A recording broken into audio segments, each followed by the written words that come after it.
நம்ம ஃபோன் போயிடுச்சுங்க.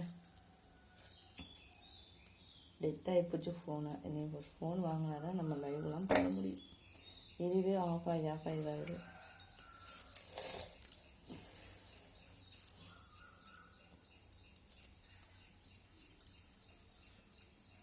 இன்றைக்கி மழை சீசன் ஆரம்பிச்சிருச்சு.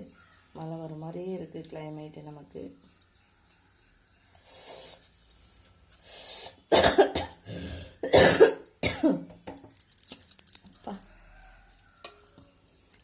பச்சை தண்ணி தான் ஊற்றிப்போம்.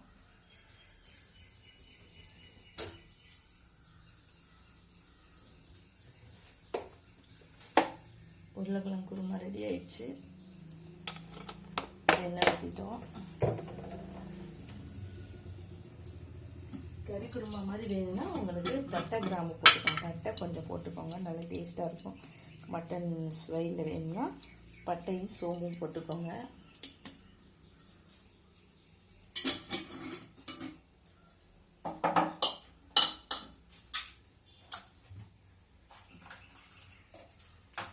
குருமா செய்கிறது ரொம்ப ஈஸியான மெத்தடு. டக்குன்னு செஞ்சிடலாம்.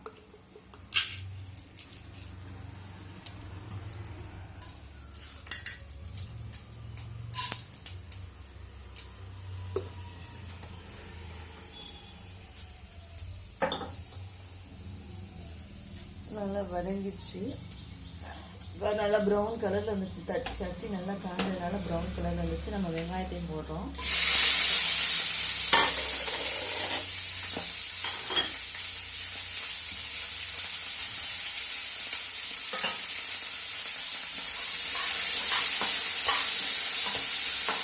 ஏன்னா மசாலா எதுவுமே போடுறது கிடையாது. நான் வெங்காயம் பச்சை மிளகாய் மட்டுமே வதங்கட்டும்.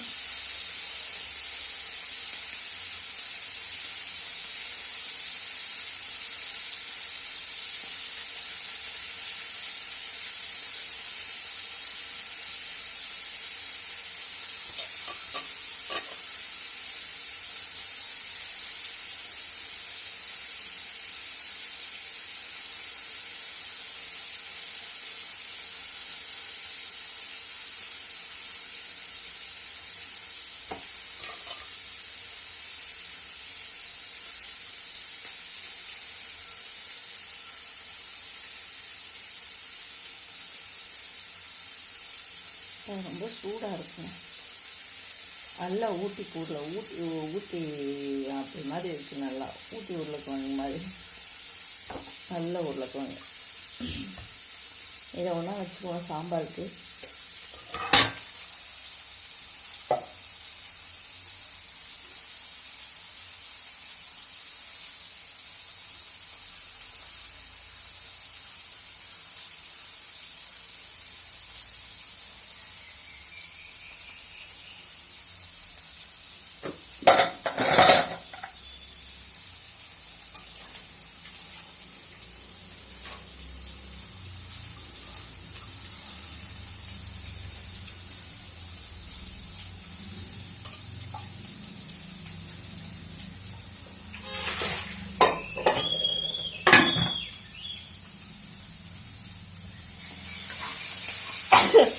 நல்ல மணமாக இருக்கும். சூப்பரான டேஸ்ட்டில் மணமாக இருக்கும். மஞ்சத்தூள் போடணும், இஞ்சி பூண்டு பேஸ்ட்டு போடணும்.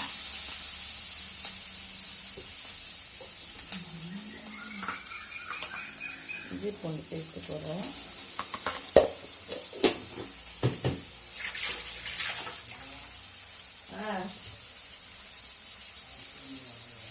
ஆமாம், ஆள் லக்கடா பூசிட்டு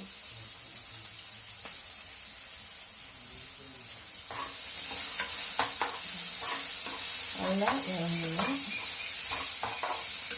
மஞ்சத்தூள் போடுறோம்.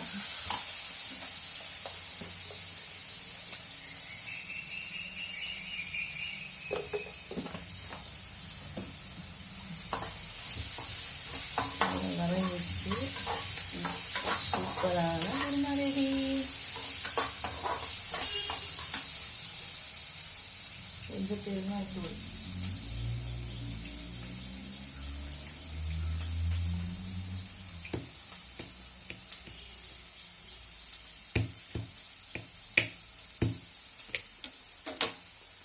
வெங்காய பொடி போட போகிறோம்.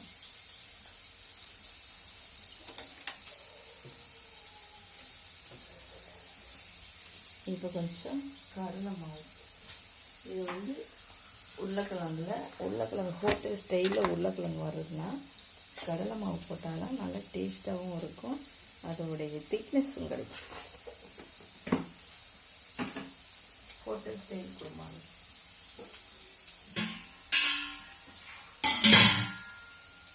மாதிரி ஒரு டம்ளர் தண்ணி ஊற்றி கை வச்சு கட்டி இல்லாமல் கரைச்சிக்கோங்க. இன்னும் இருக்குது வெங்காயமா பயந்து இன்னும் இருக்குன்னு.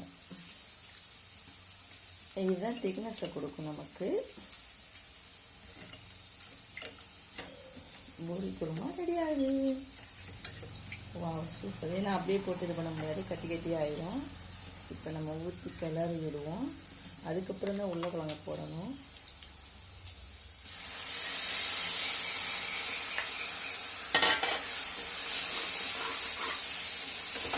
சூப்பராக இருக்கு.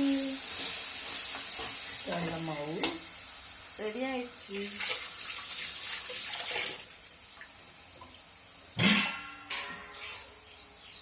இன்னும் கொஞ்சம் தண்ணியை ஊற்றி ஆட் பண்ணி போடணும்.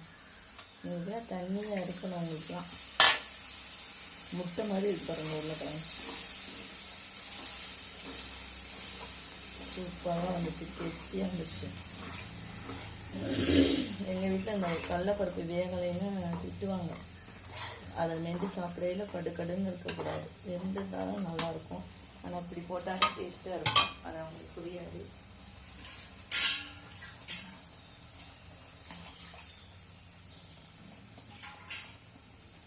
உருளைக்கிழங்கு நல்லா டேஸ்ட்டாக வந்துச்சு பாருங்கள்.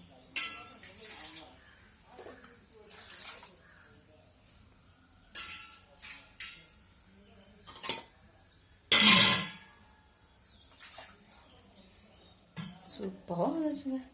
இப்போ உருளைக்கிழங்கு அள்ளி போட வேண்டியதாக பிணைச்சிட்டு மல்லித்தலை போட போகிறோம். நல்லா இவ்வளோ கெட்டியாக இருக்கிறோம்.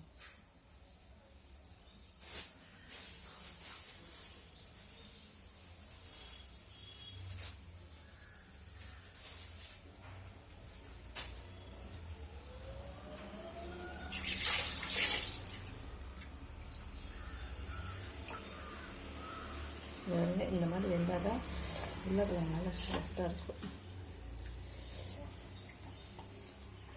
3 விசில் கறி மாதிரி வேகணும், உடைக்க முடியல. அப்படியே அழகாக இருக்கும்.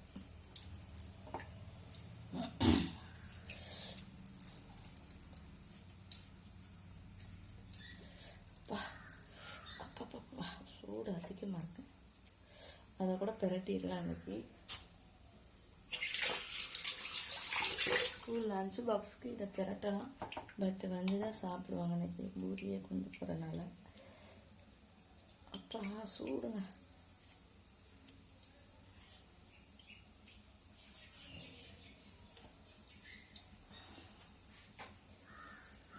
இதை கிளறி போட்டுக்குவோம். நிறையா இருந்துச்சுன்னா அதை வச்சுருவோம். ஒரு கிரேவியாக செஞ்சுருவோம். நாளை சாம்பாருக்கு அப்படியே பிரட்டினா அப்படி வச்சா நல்லாயிருக்கும். இது போதும். இந்த உருளைக்கிழங்கு அது சாம்பாருக்கு பிள்ளைங்க சாயந்தரம் வந்து நல்லா சாப்பிடுவாங்கள்ல, போதும்னு நினைக்கிறேன். நல்லா கெட்டி ஆயிடுச்சு. உருளைக்கிழங்கு போதும், ரொம்ப சாப்பிட மாட்டாங்க. இதுதான் மசாலா போட்டால் செமையாக இருக்கும். அந்த வீடியோ போட்டு விடுறேன்.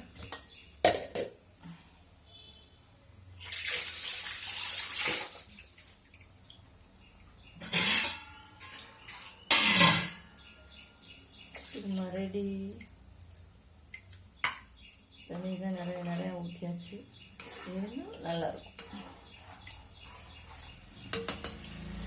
எனக்கு பத்தலாம் உனக்கு பத்தலன்னு சொல்லிக்கிட்டே இருப்பாங்க. அதனால நம்ம தண்ணி நிறையா ஊற்றிட்டோம். இதெல்லாம் கெட்டியாக இருக்குது பாருங்கள்.